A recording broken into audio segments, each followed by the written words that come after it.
Hi అందరికీ నమస్తే. ఈరోజు బ్రహ్మముడి సీరియల్లో ఏం జరిగిందో తెలుసుకునే ముందు ప్లీజ్ సబ్స్క్రైబ్ మై ఛానల్. ఇక సీరియల్లోకి వెళ్తే ఆఫీస్లో కావ్య వర్క్ చేసుకుంటూ ఉంటుంది. అంతలో జగదీష్ చంద్రప్రసాద్ గారు వచ్చి దేవుడికి నగలు చేసే ప్రాజెక్ట్ ఇస్తారు. కావ్య చాలా సంతోషంగా చేయిస్తాము, డిజైన్స్ చేసి మీకు చూపిస్తాను, తర్వాత మీకు నచ్చితేనే ముందుకు వెళ్దాము, కాంట్రాక్ట్ ఓకే చేసుకుందాము అని అంటుంది. అందుకు జగదీష్ చంద్రప్రసాద్ గారు ఓకే అమ్మా, అలాగే చేద్దాము, నువ్వు సీఈఓగా అడుగుపెట్టిన 4 రోజులకే ఎంతో ఇంప్రూవ్మెంట్గా చేస్తున్నావు, నాకు నచ్చే అందుకనే వచ్చాను, పైగా నీ మాట తీరు బాగుంది, నీ పద్ధతి బాగుంది, నువ్వు చాలా ఎక్సలెంట్ అమ్మా అని చెప్పి 4 మాటలు పొగుడుతారు కావ్యని. తర్వాత తను జగదీష్ చంద్రప్రసాద్ గారు వెళ్ళిపోతారు. తర్వాత శృతిని పిలిచి మేనేజర్ గారు ఫైల్ మీద సైన్ చేశారా అని కూడా అడుగుతుంది కావ్య. అందుకు శృతి లేదు మేడం, తను చెయ్యలేదు, ఇంటికి వెళ్ళిపోయారు ఫైల్ తీసుకొని అని చెప్తుంది. అందుకు కావ్య ఇంటికి వెళ్ళి నేనే మాట్లాడుతానులే అని చెప్పి ఇంటికి వెళ్తుంది కావ్య. వెళ్ళి అక్కడ రాజుతో ఇద్దరు కలిసి మాటలతో ఫైట్ చేసుకుంటూ ఉంటారు. అంతలో అమ్మమ్మ గారు ఏంటి ఈ గోల, మీ ఇద్దరు ఆపితే మీ తాతయ్య గారు మాట్లాడతారు అని చెప్పి అంటుంది.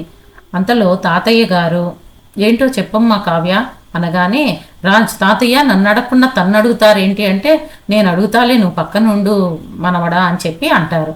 తర్వాత కావ్య వచ్చిన ప్రాజెక్ట్ గురించి చెప్తుంది. అందులో డిజైన్స్ వేయడం వరకు మాత్రమే నాకు వచ్చు తాతయ్య, మిగతా అంతా మీ మనవడికి ఉన్న అనుభవం నాకు లేదు అని చెప్పి అంటుంది. అందుకు రాజు చూశారా, శత్రువులకే నా మీద నమ్మకం ఉంది, నీకు మాత్రం లేదు తాతయ్య అని చెప్పి అంటాడు. అందుకు తాతయ్య గారు సరే అయితే కావ్య కూడా సర్టిఫికేట్ ఇచ్చింది కాబట్టి జగదీష్ చంద్రప్రసాద్ గారి ప్రాజెక్టు కరెక్ట్ టైంకి వచ్చింది, ఈ ప్రాజెక్టు ఇద్దరూ చేయండి, ఎవరికి వాళ్ళే ఇండివిజువల్గా చేయండి, ఎవరిదైతే బాగా సక్సెస్ అవుతుందో అప్పుడు వాళ్ళని కంపెనీ సీఈఓగా చేస్తాను అంటాడు. అందుకు రాజ్ చాలా సంతోషంగా నాకు ఓకే తాతయ్య ఈ కాంట్రాక్టు అని చెప్పి అంటాడు. కానీ రాజ్ ఒక సంగతి, నువ్వు ఓడిపోతే కావ్యను భార్యగా స్వీకరించి ఇంటికి తీసుకురావాలి అని చెప్పి కండిషన్ పెడతాడు. అందుకు కూడా రాజు ఓకే అంటాడు. ఇద్దరూ కలిసి పందానికి రెడీ అవుతారు. కానీ రుద్రాణి ఉంటుంది కదా, మధ్యలో పుల్లలు వేయాలని చూస్తుంది.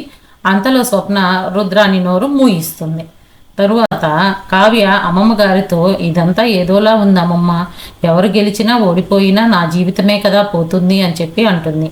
అందుకు అపర్ణ అమ్మమ్మ గారు తాతయ్య గారు ఇదంతా నీ కాపురం కోసమే చేస్తున్నావు, ఇంకో ప్రయత్నం అమ్మా, నువ్వు ఎక్కడెక్కడో ఉండి సాధిస్తాను అంటే రోజులు గడవటమే తప్ప ఏమీ జరగదు అంటారు. తరువాత వాడిలో నీ మీద ప్రేమ లేకపోతే నీ కింద మేనేజర్గా తను జాబ్ చేసేవాడే కాదు, ఎంతో రచ్చరచ్చ చేసేవాడు, తనలో ప్రేమ ఉంది కాకపోతే ఈగో అడ్డం వస్తుంది, ఆ ప్రేమను బయటికి తీసుకురావడం కోసమే ఈ ప్రయత్నం అంతా, వాడిలోని ప్రేమ బయటికి వస్తే అప్పుడు చాలా బాగుంటుంది, భయపడకు, నువ్వు గెలువు, ఈ పందెంలో నువ్వు గెలవటమే మాకు కావాలి అని చెప్పి తన్ని బాగా ఎంకరేజ్ చేస్తారు. దానికి కూడా కావ్య ఓకే అని చెప్పి అంటుంది. తర్వాత ఇద్దరు కలిసి ప్రాజెక్టు స్టార్ట్ చేస్తారు పోటాపోటీగా. ఇంతటితోటి ఈరోజు ఎపిసోడ్ అయిపోతుంది. రేపటి సీరియల్ అప్డేట్స్ కోసం please subscribe my channel. Thank you all of you.